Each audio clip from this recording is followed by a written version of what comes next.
देखिए दोस्तों, good morning. बच्चों के लिए मार्केट में नया सिरप आया है।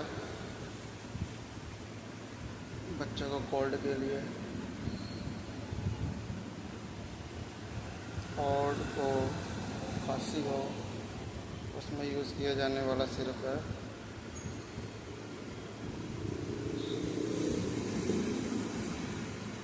कृपया कोई भी मेडिसिन डॉक्टर की सलाह से लें।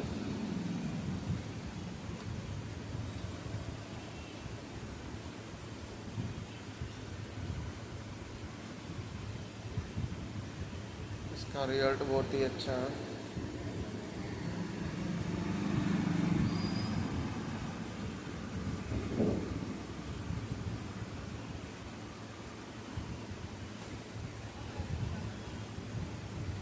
बच्चों में दिया जाने वाला कोल्ड सिरप।